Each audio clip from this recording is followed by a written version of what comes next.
In this video, I will show you how you can fix if your iPad 11A16 is stuck in headphone mode.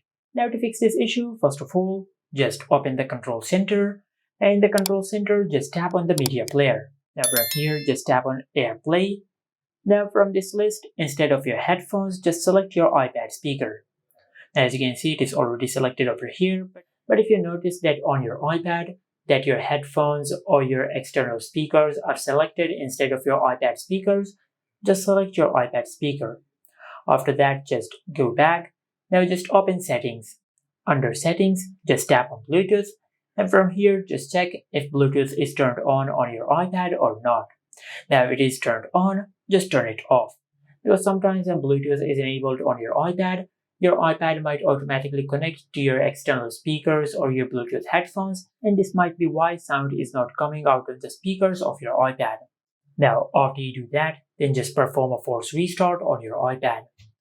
To do that, just grab your iPad, then just press and release the volume up and the volume down buttons, then quickly press and hold the side button of your iPad until the screen goes black and the Apple logo appears on the screen. And once you see the Apple logo on the screen, just release the side button.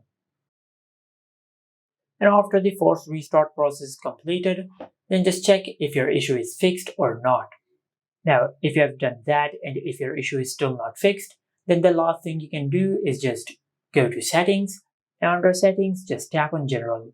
Under the General Settings, just tap on Transfer or Reset iPad, and from here, just tap on Reset. And from this pop-up menu, just select Reset All Settings. Then enter your lock screen PIN and tap on Reset.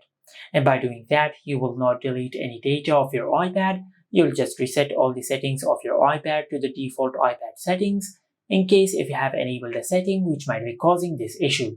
Now, if this also did not work, then just go back to the General Settings, and under General, just tap on Software Update. Now over here, just check if you have any update available or not.